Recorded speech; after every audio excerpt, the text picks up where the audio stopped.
Assalamu алейкум, урматтуу телекөрүүчүлөр. Ободо ой пикир көрсөтүүсү. Урматтуу телекөрүүчүлөр, бүгүн биз сиздер менен талкуулай турган темабыз бул улуттар аралык ынтымак жана биримдик деп атадык. Себеп дегенде эгемендүүлүктү алгандан кийин эле өлкөбүздө жашаган 100гө жакын улуттун өкүлдөрүнүн башын бириктирген Кыргызстан элдеринин ассамблеясы түзүлгөн. Ошол ассамблея түзүлүп иш алып барып атканына мына 25 жыл толуптур. Ошону менен катар кечээ эле ассамблея ошо 25 жылдык отчеттук курултайында төрагасын алмаштырып, ага белгилүү коомдук жана мамлекеттик ишмер Абдыганы Эркебаев мырза шайланды. Бул аябай чоң окуя болду бул ассамблеянын тарыхында. Ошол себептен биз жаңы шайланган төрага Абдыганы Эркебаев мырзаны студиябызга чакырганбыз. Куш келипсиз. Ошондой эле ушул ассамблеянын эң белдүү диаспораларынын бири, активдүү өздөрүн алып жүргөн бардык тармакта маданий, адабий чөйрөдө дайыма иш-чараларды мындай кеңири алкакта алып барып жүргөн бир чоң диаспора. Бул Тажик улутундагы Урудаки атындагы диаспора. Ошонун жетекчиси Равшан Сабиров мырзаны да чакырганбыз. Куш келипсиз. Урматтуу коноктор, анда сөзүбүздү ушул диаспоралардын башын бириктирген ассамблеянын 25 жылдык юбилейине баштасак. Урматтуу Абдыганы мырза, сиз ошол кезинде ушул диаспоранын башын бириктирип бардык өлкөдөгү улуттардын ушу ассамблея народа Кыргызстандан түзгөндө сиз башында тургандардын бири экениңизди да биз эми билип отурабыз. Себеп дегенде ошол кезде сиз өлкөбүздө вице-премьер-министр катары социалдык блокту тейлеген адам катары ушунун башында болгон экенсиз. Мына эми 25 жылдан кийин тагдырдын тамашасы дейбизби, тагдырдын буйругу дейбизби, кайра өзүңүз колго алып ушул ассамблеянын ишин төрагалыкка келип отурасыз. Сизди дагы бир жолу куттуктайбыз. Сөздү анда сизге берсек. Рахмат, Нурлан. Биринчиден өзүң айтканды улантып, мен жалпы калкыбызды ар кайсы улуттардын өкүлдөрүн, жетекчилерин дагы эле ушу ассамблеянын 25 жылдык мааракеси менен чын жүрөгүмдөн куттап да коеюн. Экинчиси, эми ал өзүң айткандай тагдыр экен. Орустарда знак судьбы деп коет. Бизче кыргызча айтканда сен айткандай эле го. Убакыт өтө берет экен. Мен 1992 жылы вице-премьер болуп жогорку кеңеш анда өткөрчү, добуш берип, анан президент жарлык чыгарып болгондон кийин биз жаңы эле өзүнчө мамлекет болгонун билесиңер. 91 жылдын акырында болдук. ООНго дүйнөлүк жамаатка кабыл алынып, ошондой шартта эми эмне кылыш керек деген маселе турду да, кантип алдыга жылабыз, кандай жол менен кетебиз деп. Анан мен эми совет убагында мындай маселелерди тейлеген атайын Борбордук комитеттин 3-секретарын идеология катчы деп коюп, ошол жалаң ушунда иштемек электенчи. Анан бизде жок. Өкмөттө болгон эки вице-премьер элек, бири экономика менен финансы чарба жагын тейлеген Кузнецов Герман Серепионович, а мен бүт социалдык маселенин баарын ары бери ойлонуп, эң маанилүү маселелердин бири Кыргызстанда тынчтык. Анда билесиңер, ар ким эле өзүнчө болуп, түгүл кээ бир республикаларда ичиндеги элдер өзүнчө болобуз деп, мурда автономиялар өзүнчө болобуз деп кыйын мезгил эле.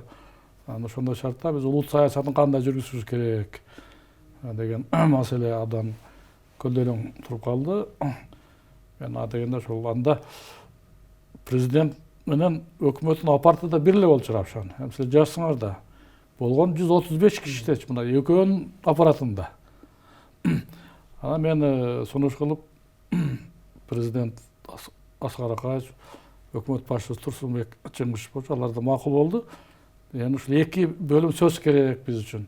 Биринчиси ушу улуттар менен иштеген бөлүм болуш керек. Анан экинчиси жаштар менен иштеген бөлүм деп, мына азыр Акылбек Жапаров биринчи жаштар боюнча бөлүм ачкыламыз. Анан улуттар менен иштеген Азиз Жусупбеков деген жакшы философ бар, улуттар боюнча изилдеп жүргөн, аны коюп, Анан кийин ушул биринчилерден болуп жана улуттук маданий борборлор уюштуруу демилгеси колго алынды. Жандай диаспоралар баш бирген атайын ассоциациялар, уюмдарды, коомдук бирикмелерди уюштуруу колго алынды. Анан буларды каяка жайгаштырабыз? Отура турган жер керек да, туура. Анан ошол эски тарыхый музей ошону ремонттотуп, анда маданият министрлиги ошол жакта болчу. Анда Даниал Мукашевич Назарматов маданият министри болчу. Ошого айтып, жакшылап ремонт кылыңыз, ал жерге булуттарды дагы отура турган жери керек деп, мына өзүм барып, баарын кыдырып көрүп, биргелешип ремонттотуп, анан ошол жерде достук үйү деп дагы коелук. Бул жер тарыхый жай да ал, Кыргыздын биринчи өкмөтү болгон ошол жер, жакшы билесиңер тарыхын. Орозбек болуп турган, Исхак Разак. Исхак Разак болуп турган, анан ыйык жер, анан шаардын чок ортосу, эң кооз жери.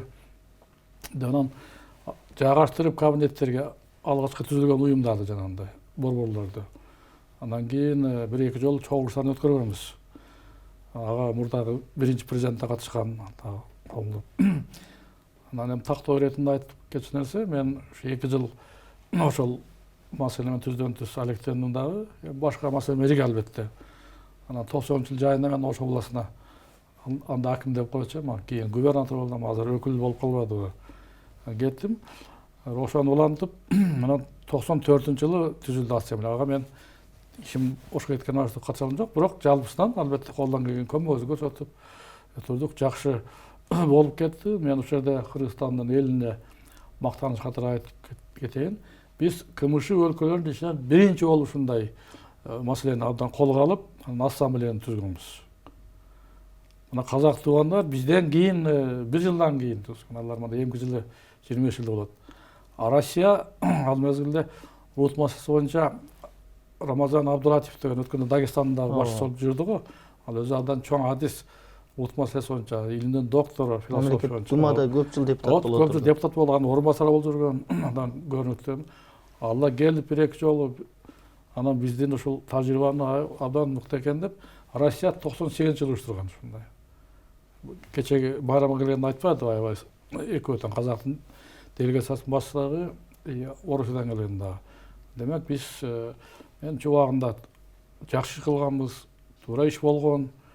Мына убакыт өтүп юбилей болуп атат, мааракеси.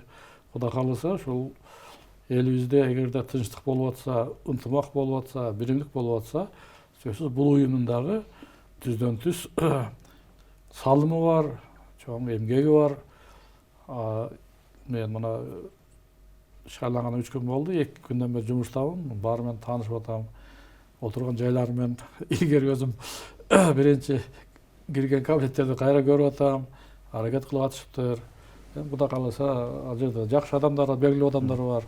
Айталык, Валерий Ишидорович Дил, ошондо эле биринчи болуп немистерди уюштурган, алардын курултайын биз Ысык көл мейманканасында өткөргөн болчубуз. Мен катышып, Германиядан өкүлдөр келип, анан мына отурган иним, абдан жакшы көрөм, жакшы сыйлайм.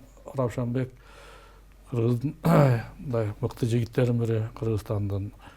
Абдан өзү дагы сыртынан дагы, ичинен дагы абдан мыкты. Мен муну жакшы көргөндүн бир себеби 2010-жылкы абдан оор кырдаалда жана Ошто Жалал Абадтагы каргыш тигирлердин жасаган аракетин кесепетинен кандай кам төгүлдү, ошондо улуттук комиссия түзүлгөндө мен өзүм ошону тартып комиссияга мүчө болсун деп канча чогуу жүрдүк. Туурабы Равшан? Жакшы жаманды көрөт дегендей. Ага чейин Абдукалим Райымжанов аксакал академик көбү жетектеген мыкты көрүнүктүү адамдар бар. Мен ачык айтайын, мен атайын ушул жака барып иштейин деген деле оюм жок болчу.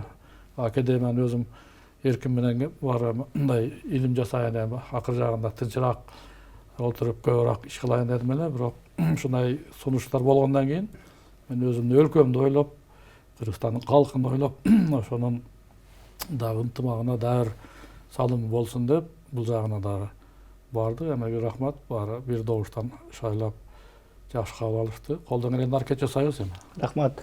Равшан мырза, мына Абдыган Эркебаевич айтып кетти, ушул ассамблеяда белдүү диаспоралардын башчысы катары сиз 10 жылдан ашык убакыт ушул Рудакини башкарып атасыз. Деги эле ушул ассамблеянын бүгүнкү орду ушул диаспораларга башын бириктирип бардык улуттардын жүргүзүп аткан ишмердиги боюнча сиз дагы бирден бир ошонун катышуучусу катары өзүңүздүн оюңузду айтсаңыз. Рахмат. Урматтуу телекөрүүчүлөр, биринчиден мына улуу орозо айы кирип келгендигине бүгүнкү мүмкүнчүлүктөн пайдаланып, бардыгыңыздарды, урматтуу момун мусулмандарды ушул улуу орозо айы менен чын жүрөктөн куттуктап кетүүгө уруксат этиңиздер. Рахмат, жакшы айттыңдар. Ошондой эле Абдыган Эркебай сизди ушундай бир жоопкерчиликтүү жумушка турганыңыз менен сизди да куттуктап кетүүгө уруксат этиңиз. Кыргызстан көп улуттуу мамлекет, 80ден ашык улуттар жашайт. Ошол эле мезгилде Кыргызстан элинин ассамблеясынын курамына 29 этникалык улуттук борборлор кирет. Бул убагында мына Абдыган Эркебаевич өзү ошол фундаментин түзүп, Кыргызстандын демократиялык кадам ташташына мына салым кошкон киши катары биз Абдыган Эркебаевичтин келиши менен ушул Кыргызстандын эли чоң үмүт мындай эме кылабыз. Биринчиден айтканда, бул Кыргызстан элинин ассамблеясы түзүлгөндүгү бул эң туура болгон маселе экендигин мына кечегинде биз 25 жылдык юбилейлик курултайында өткөздүк. Ошол жерде мына президент өз сөзүндө баса белгилеп кетти. 5 нерсени баса белгилеп кетти. 5 нерсенин бирөөсү бул ошол мамлекеттик тилди өнүктүрүү боюнча, ошондой эле официалдуу тил жана мамлекеттик тил боюнча интеграциялоо коомго, бул Кыргызстандын жалпак тил менен айтканда Кыргызстандын эли камыр жумур болуп бирге ынтымакта, биримдикте, достукта, бир туугандыкта бирге кадам шилтеп, бирге кадам басалы деген Кыргызстаныбызды өнүктүрөлү, Кыргызстаныбызды жакшынакай өлкөгө айландыралык, өсүп келаткан өспүрүмдөр боюнча айтып өтүп кетти. Өсүп келаткан өспүрүмдөр бүгүнкү күндө илимдүү, билимдүү болсун, ынтымактуу болсун деп айтып кетти. Ошондой эле өзүнүн сөзүндө президентибиз ошол баса белгилеп кетти. Региондорду өнүктүрүү маселесин дагы ушул ассамблея тарабынан мындай бир жакшы бир эмеге, деңгээлге алыш керек деген маселени айтып кетти. Сиздер билесиздер, мына 2019-жыл Кыргызстан президенти указы аркылуу 2019-жыл региондорду өнүктүрүү жана цифровизация жылы, санариптештирүү жылы. Ошондуктан ошол маселеге дагы абдан мындай кунт коюп, мындай эме кылды да, ушул багыттарды баса белгилеп кетти. Ошол эле мезгилде мен азыр мына Абдыган Эркебаевич 2010-жылды эстеп кетти. 2010-жыл бул Кыргызстандын тарыхында каргашалуу окуя катары калды. Бирок ошол эле мезгилде, ошол убакта ассамблея өзүнүн мындай негизги ролун ошол убакта мындай ойноду десе болот да. Татыктуу мындай өзүн татыктуу алып бара алды. Ынтымакка, биримдикке элдерди оперативный түрдө, мындайча тез түрүндө ошол топтоп, чогултуп, биримдикке телевидение, массалык маалымат каражаттары боюнча элдин ичинде мына Маевка, Токмок, Александровка, Ош, Жалал Абад бардык жактарда биз мындай эл менен чогуу биргеликте мындай аралашып жүрүп, ал жактарды тез-тез ошол жанагы мындай чагымчыл күчтөрдү четке кагып, эл менен биргеликте ынтымакка чакырып, биримдикке, достукка чакырып, ошол жерде мындай жүрдүк да. Ошол эле мезгилде биз ассамблеяда ошол убакта өткөн батырлардын жаркын элесине арнап Куран окуп, андан кийин гуманитардык жардамдарды продукта катары мына Ошко, Жалал Абадка, бул жерге жана Маевка, Александровка, Токмокторго берип, ошол эле мезгилде биз кыргыз эли менен биргеликте биз бир эл экенибизди баса белгилеп, кан борборлоруна барып, кан тапшырып, ошол эле мезгилде этникалык борборлордун лидерлери өзү колунан келген материалдык жардамдарын топтоп, биз ошол жерде больницаларда жүргөн, ошол жерде жатып калган, жаракат алган, жанагы тууган уруктары кыйналган эмелерге бардыгына барып, өзүбүздүн материалдыкта жардамдарыбызды колубуздан келишинче берип кеттик да, мындайчасын айтканда.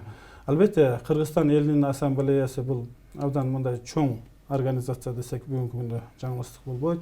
Бул Кыргызстандын 25%-нан 30%-на чейин мындай элин түзөт. биз бардык мындай маанилүү мааракелерди жаңы жыл, Норуз, Кыргызстандын эгемендүүлүк күнү, Конституция күнү, башка эмелерде биз абдан активдүү мындай катышабыз.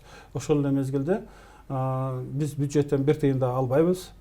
Биз этникалык коомдук борборлордун лидерлери өздөрү жана ошол жерде белдүү жигиттер бар. Алар аркылуу чогуу ошол бул биздин каада салтыбыз, урп адатыбыз, тилибиз, ошол жердеги биздин маданиятыбыз, ошонун баардыгын биз мындай алып барабыз да. Ошол эле мезгилде бүгүнкү күндөгү лидерлер абдан бир мындай ыйык мындай вазифаны да аткарып келет. Бул деген өзүнүн тарыхый мекени менен көпүрө болуп да берет да, көпүрө болуп да берет. Мына акыркы убактарда президент мына Тажикстанга барса, Өзбекстанга барса, Германияга барса, мына этникалык борборлордун лидерлерин алып баратат. Бул абдан жакшы көрүнүч. Эмнеге дегенде бир мамлекетке барганда бул сиздердин тууганыңыздар, бул бизде мына жашаган ошол тажик же өзбек же немис десе, буларга абдан мындай жагымдуу болот да. Бул нерсе, бул практиканы биринчи президентибиз Аскар Акаевич ушундай алып барчу эле да. Биз Кудай буйруса келечекте дагы ошол бизде мына канчалаган эгерде өзүбүздүн коомдук бирикме боюнча ала турган болсок, бизде мына канчалаган академик, профессор, врач, мугалим, юристтерибиз бар. Мына мамлекетибиздин эң алдыңкы мындай кардиологдор мына Толкун Мураталиевич, Мурат Дадабаев, мына Хасанжан Дадабаев деген болгон Госнаб Кыргызский ССР деп, Абдухалим Райымжанович, өкмөт башынын орун басары болгон. Ошондой бир мындай белгилүү инсандарыбыз болгондо биз өзүбүз тарабыбыздан ошол Кыргызстандын өнүгүшүнө, өсүшүнө бардык тараптан мындай салымдарыбызды кошуп келебиз. Кече ошол нерсени белгилеп, кече юбилейлик мааракеде дагы президентибиз дагы өзү тарабынан этникалык борборлорду стимулдаштырыш үчүн ошол өзүнүн баалуу белектерин берип өтүп кетти. Бул абдан жакшы көрүнүч. Ошол эле мезгилде бул Кыргызстан элинин ассамблеясы жөнүндө абдан мындай маанилүү организация экенин айтып өтүп кетти. Мен ошол нерсени ошол жерде айтып кетет элем. Бул ассамблеянын статусу боюнча, өзүнүн коомдогу орду боюнча, мындайчасын айтканда, мына Абдыган Эркебаевич өзү мындай академик, абдан грамотный, мындай порядочный. Мен ойлойм, бул ассамблеянын жумушун системалуу түрдө коюп, ассамблеянын орду өзгөчө болот деген ишеничтебиз. Рахмат, Абдыган мырза, мына 25 жыл ушул түзүлгөндөн бери ушул Кыргызстан элдеринин ассамблеясы кайсы бир деңгээлде өзүнүн вазифасын татыктуу аткарып келгени талашсыз. Мына азыр экөөңүздөр тең аны баса белгиледиңиздер. Бирок анткени менин 25 жыл деген бул чейрек кылым, бул чоң тарых. Биз улам жаңыланып, иштердин ушул доордун, замандын ыргагына жараша реформалап деп айтып атпайбызбы? Ошол мына керек болсо 10-ду да реформалаш керек деп атпайбы? Бүгүнкү күндө сиздин көз карашыңызда ошо 25 жыл мурунку ассамблея түзүлгөн, бүгүнкү ассамблеянын ортосундагы айырмачылыктар, анан келечегин кандай бир реформалайын деген оюңуз бар? Түшүндүм, абдан жакшы суроо. Биринчиден мен жана ассамблея 25 жылдык жолуна абдан оң баа берип, өзүм урматымды айтып кеттим. Эми көптөгөн адамдардын салымы бар, катышы бар. Мен ушул шарттан пайдаланып, ушул ассамблеяны мурда жетектеп келген адамдарга дагы рахмат айткым келет. Алардын ичинен биринчи төрагасы Кыргыздын көрүнүктүү мамлекеттик ишмери Сопбек Бегалич болду. Андан кийин дагы белгилүү инсан Төлөгөн Рахманов болду. Анан бери карай да мына Жаңыл Төмөнбаева болду, Иса Насаш Токоев, анан Эмил Каптагаев белгилүү бир убакта болду жетекте. Андан кийин ошо Бектияр Мырзабанович бир 5 жыл иштеп, академик, көрүнүктүү инсан. Анан акырында 3 жылга жакын Токон Маматович жететип келди. Мен аларга да рахмат айтып кетким келет. Экинчиден, албетте бир топ тажрыйба топтолду, жакшы иштер болду. Ал өзүң абдан так айтып кеткендей, биз аны эч ким тана албайт, рахмат гана айтабыз. Ошону менен бирге албетте ар бир мезгил, жаңы шарт, ошого жараша бир жаңылыктарды күтөт. Жаңы келген адамдардан дагы жаңылык күтөт. Мен өзүм деле тизден тиз аралашпасам да мындай байкап өзүмчө талдап жүрдүм. Биринчиден албетте ар кандай иш бул мыйзам ченинде болуш керек. Айрыкча биз Кыргызстан укук мамлекети деп айтылгандан кийин бардык нерсе мыйзам аркылуу болуш керек. Мына Казакстанда да мыйзам бар ассамблея жөнүндө. Мен тилегеним, мен коллегаларым да ошону курултайда айтышты. Кече бүгүн мен жеке бирден сүйлөшүп атам. Кеңешип, алар баары ошону мыйзам иретинде болсо, устав деген бир коомдук уюмдун эмес да. Бизде алдагы менин бактыма түшүп келиптир. Убагында биринчи өкмөттүк эмес уюмдар деген, коомдук уюмдар деген мыйзам болгон. Биз жаңы мамлекет болгондо 92-жылы кабыл алынган. Кийин соң аны биз жаңылап коммерциялык эмес уюмдар жөнүндө мыйзам. Ал ошол мыйзам чегинде иштеп келатышат да бардык. Бирок ал жерде бир так болбогон нерсе мына ассамблеяга байланыштуу. Бул коомдук саясий уюм бул. Чынында өтө кылат маселе, өтө чоң маселе. Кыргызстан тынчтык үчүн уюштурулган. Анан айталык мергенчилердин уюму бар, аңчылардын, анан өтүкчү, арычлардын, ит баккандардын, куш баккандардын, автомобиль сүйүүчүлөр дегендей, ошо баардыгы мындай бирдей болуп калган да. Ошону деңгээлде. Ошону айырмаш үчүн мен оюм биринчиден биз аракет кылабыз. Мына бул Равшан өз убагында депутат болгон жогорку кеңешке, азыркы биздин ассамблеянын мүчөлөрүнүн арасында дагы депутаттар бар. Мына казак диаспорасынын жетекчиси Гүлшат Алтыбаева, бүгүнкү парламенттен Асылбаева депутаты. Анан Дунган туугандардын дагы жетекчиси Бахадыр Сулейманов. Жок, азыр алмашыктыр. Биздин болуп азыр Мажит Абдулмажит Юсуров деген. Бүгүн жана түшкө чейин алар менен акылдаштым. Ошол президент туура тапса, биз жогорку кеңешке ошо мыйзамдын долбоорун киргизсек, баягы мыйзам чыгаруу демилгеси бар субъекттер аркылуу албетте аракет кылабыз. Бул биринчи ушул. Анан уюштуруу жагынан жана Равшан айтып кетти, өзүң да байкап жүрөсүң. Биздин ассамблеянын жалпы уюму, андан кийин анын курамына кирген уюмдар көбүнчө майрамдар деле жана ыр бий болуп, өзүнүн өнөрүн көрсөтүп, ушундай же болбосо тамак ашын көрсөтүп. Бул керек. Анткени ар бир эл өзүнүн маданиятын, каада салтын көрсөткөн жакшы. Менин оюм ошо кошумча бир 2-3 нерсени жасасак деген өзүм ниетим бар. Мына шайлагандай ошо көп койлонун дагы эмне иш кылсак деп. Биринчиден Кыргызстан үчүн эң азыркы керектүү нерсе бул экономикада. Баардыгыбыз катышыбыз керек көтөрүүгө. Ошон үчүн мыкты бизнесмендер бар. Ар бир биздин улуттук опшондардын жамааттын арасында. Мен даже диаспора деп айткым келет, биздин өзүбүздүн элдин өкүлдөрү Кыргызстан туулгандан баары эле көпчүлүгү. Аны ошол улуттардан чыккан бизнесмендерди да биз тартып, ошол ассамблеянын алдында бир ошол Казакстанда бар экен. Мен баягы Назарбаевдин да бүт сүйлөгөн сөзүн көрүп отурдум. Бизде 2 күн бурда өткөрбөдүбү? Аны ошолордо бизнесмендердин ассоциациясы бар экен ассамблеянын алдында. Ошону түзсөк, бул абдан чоң иш болот. Биздин жалпы экономика салымдарын да арттыруу үчүн. Анан экинчиден тарыхый мекенине кеткен көп биздин жердештерибиз бар да. Мына орус туугандар, немистер, украиндар, белорустар, айрым өзбек туугандар деле кетип калды. Ошолор менен дагы биз байланышты арттырып, көп арасында чыгандары бар, ошол жакта жүргөн бизнесмендер бар. Мына Казакстан өткөн жылы тууган жер деген демилге менен Назарбаев атайын программа түздүрүп, ошолор келип, ар бири өзүнүн туулган жерине келип, колуна келип жардам берип атышат.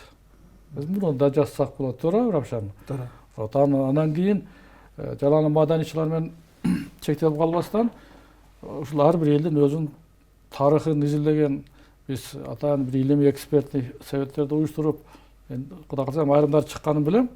Чыга электерин да ошо ассамблеянын атынын алдында ушул атайын бир серия чыгарсак китептерден.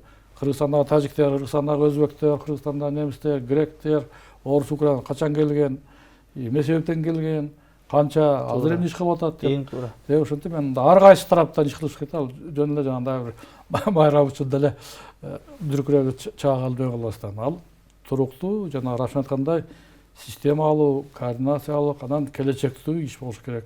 Булай болсо акылдашып ушундай ишлерди жасайбыз. Равшан мырза, мына акыркы убактарда ушул бизде айрыкча мына бул кыргыз-тажик чек арасы, кыргыз-өзбек чек арасы жөнүндө маал менен бул эми мыйзам ченемдүү көрүнүш, баягы чек ара маселелери кээде курчуп кетип атпайбы? Ушул маалда илгертен баягы элдик дипломатия деген түшүнүк бар. Көп маселелерди ушул эки элдин чыган аксакалдары, маданий баягы лидерлер деп айтабыз, маданияттан чыккан көрүнүктүү адамдар, окумуштуулар, ушулардан түзүп эле чечип жүргөн учурлар болгон. Ошол учурда ушул ассамблеянын дагы катышуусу чоң түрткү болмок дейм да ушу өкмөткө. Ушул жагы кандай, сиздер менен иш алып барып атабы кыргыз өкмөтү? Бул боюнча биринчиден мына мамлекеттик уюмдар бар да. Бул пограничниктер, чек арачылар. Ошол эле мезгилде ал өлкөнүн, бул өлкөнүн чек арачылары, ошол эле мезгилде мурдагы жана картография деп коет. 1924-жылкы картасы, андан кийин 1958-жылкы карта. Мен ушул боюнча жана күнү бир аз чыр чыкты. Ошол убакта мен обращение кылдым эки элге, эки мамлекеттин президенттерине. Эч кайсы тараптын кызыкчылыгы тебеленбеш керек. Ошол эле мезгилде бул жерде мында саясий эрк керек да, саясий эрк керек. Жерлерибизде мында алып карасак, тарыхты карап көрсөк, 2000 жыл эч качан чек ара болгон эмес. Бул кошуна деген бул Кудайдан болот. Кудайдан болот. Бизди кошуна кылып Кудай кошту. Биз каалайбызбы, каалабайбызбы, ынтымакта, биримдикте, достукта, бир туугандыкта жашашыбыз керек. Биз кошунага жакшы тарабыбызды гана көргөзүшүбүз керек. Эгерде кошуналар кирип келсе, келиңиздер деп туруп, колдон келген бир чыны чайыбызды беришибиз керек. Биз кирип бара турган болсок, салам алейкум деп, алар бизге колунан келген бир чыны чайын бериш керек да. Анан ошол эле мезгилде элдик дипломатия тарабынан эгерде биз керектүү боло турган болсок, Кыргызстанда жашаган тажиктердин Рудакиятындагы коомдук бирикмеси, же болбосо биздин академиктер, биздин илимпоздор керек болсо, же болбосо Кыргызстан элинин ассамблеясы тарабынан аксакалдар керек боло турган болсо, биз ага даярбыз. Мамлекетке кызмат кылуу үчүн, ошол эки элдин ортосунда мындай көпүрө болуп бериш үчүн, ошол жерде туруп керек болсо, ошол жердин чырын бүтүрүш үчүн биз дайыма даярбыз. 24 саат бир күнүнө, жылына кайсыл убакта болсо биз даярбыз. Эгерде ошол биздин бир какой-то бир кызматыбыз ошол жерге пайдалуу боло турган болсо, биз ал нерселерге гезит аркылуу дагы, телевидение аркылуу дагы кайрылуу жасап, бул нерселерди биз айтканбыз. Андан сырткары, мен ойлойм ошол делимитация, демаркация маселесин бул эки элдин лидерлери, президенттери ошондой эле бир жакшынакай бир комиссия түзүп туруп, бул маселени чечиш керек. Бул маселени чечпесе, бул бүгүнкү күндө мындай бытовой конфликт болот дагы, бул улут аралык конфликтке айланып кетип атат да. Бул нерселерди мисалы үчүн биз бүгүнкү күндө чечишибиз керек. Мен ошол эле мезгилде сиздин New TV телевидениеңизде көрөм. Жана күнү бул жерде Камчыбек Кыдыршаевич Ташиев келип, ушул маселе боюнча Исмаил Исакович келип ушул маселелер боюнча айтышты. Мен да айтып кетер элем, Кыргызстанда жашаган инсан катары, киник каным ушул Кыргызстанда тамган инсан катары айтып кетет элем. Кыргызстандын бир чарчы жери дагы Тажикстанга өтпөш керек. Тажикстандын бир чарчы жери дагы, метр жери дагы Кыргызстанга өтпөш керек. Эгерде ушул нерселерди мындай ынтымакта, биримдикте, мындай саясий эрк менен бардыгын мыйзам ченемдүү, эл аралык мыйзамдарга туура кылып чечип коюш керек деген каалоо тилек айтып кетет элем. Мен да бир эки сөз кошуп коеюн. Анткени бул өтө олуттуу, өтө татаал маселе. Эсиңде болсо керек, Нурлан былтыр эмес, наркы жылы ушу жерде. Былтыр июнь айында болчу. Сен менен ушундай маек курганыбызда бир жыл болуп калды, жакында калды. Ушул маселени да ушундай камтып кеттик эле. Ана мен өзүм элиме дагы бир айтып кетейин.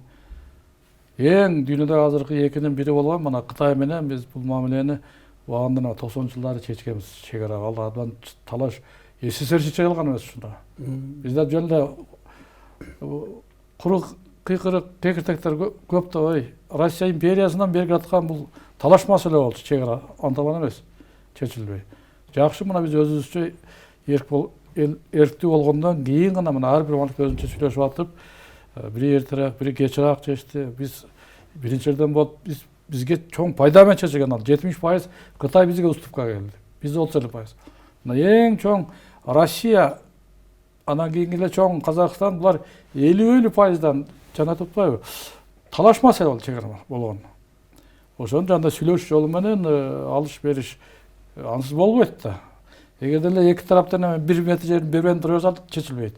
Ошон үчүн зарыл учурда айласыздан болсо дагы жандай ар бир жерине биз уступкага барып, кайсы жерден алар келип ушундай чечилет да. Мына айтып аткан мына бизде ушул өзүбүзчө мамлекет болгонго мына 28 жыл болуп калды. Мына Кытай менен чечилген убагында эң чоң. Биз ушу эки коңшу мамлекет Өзбекстан жана Тажикстан. Ошонун айынан элибиз кандай кыйналып жүрдү. Айрыкча мына Өзбекстан менен. Мына Кудайга шүгүр, жанагы кыйкырган же мурда ушу өлкө башчысы болгондор биринчи милдети ушуларды бүтүрүш керек болчу да. Мындан өткөн жыйык жер маселесин чечти. Чек ара маселесин чечти. Эми азыр Кудайга шүгүр Өзбекстанда Шавкат Миромонович болуп калып кичине ийкемдүү болуп атат. Тажикстандын азыркы президенти Эмомали Рахмонов ал өзү катуу киши. Мындай ачык эле айталык. Ал дагы азыр биздин жаңы президент менен мамилеси жакшы болду, ийкемге келип, мына эки жолу жолугушуулар болду. Рахмат аларга. Азыр Кудай кааласа жылып атат. Бирок бул канчалык созулган сайын бул өтө кыйынчылык көп болот. Мына рахмат айткым келет. Мен анда төрө болек болчумун. Ошол өткөндө Баткенде дагы чыр чыгып, анча абал уурушканда ошол тажик туугандардын диаспорасы кайрылуу менен чыкты. Туура ушундай болуш керек. Түгүл керек болсо биз барып ошо элдик дипломатиясын айткандай ошо чыр болгон жерге чейин барып, керек болсо илгери биздин курман эне же башка аялдар жолугун таштагандай биз дагы барып, тияктагы тажик туугандар да келгиле деп бетмандай отуруп, кыргыздар болуп жерине дагы аракет кылыш керек. Бардык күчүбүз менен, аракетибиз менен ушу маселени тездетиш керек. Антпесе өтө созулуп кетти чын. Ошол жараша мына мамлекет башчыларындагы кадыр баркы ушудан чечилет. Ушудан көрүнөт. Рахмат. Бул маселени Эмомали Шарипович менен Сооронбай Шарипович чечти. Эки Шарипович чечти. Ылайым ушулардын убагында чечилип тезирээк биз жарык сөздүү болуп калалык. Рахмат, урматтуу коноктор, мына бизге бөлүнгөн убакыт бат эле өтүп кетти. Аябай кызыктуу, эми бул улуттар аралык маселе, ынтымак, бул аябай жакшы, ынтымак бар жерде ырыс бар дейт. Мындан өткөн оор маселеде чыгышкан. Оор өтө мындай аяр кылдат мамиле жасаш керек. Эми биз ойлойбуз, мына Равшан мырза айткандай, ушул уюмдун башына сизге окшогон кадыр барктуу мамлекеттик ишмер академик келиши менен бул уюмдун да кадыры сөзсүз өсөт деп биз ишенебиз. Ишиңизге ийгилик каалайбыз. Сиздердин дагы ишиңиздерге ийгилик каалайбыз. Урматтуу төрөгөрчүлөр, ушуну менен бизге бөлүнгөн убакыт соңуна келип чыкты. Кайрадан сиздер менен сак саламатта көрүшкөнчө кош болуңуздар.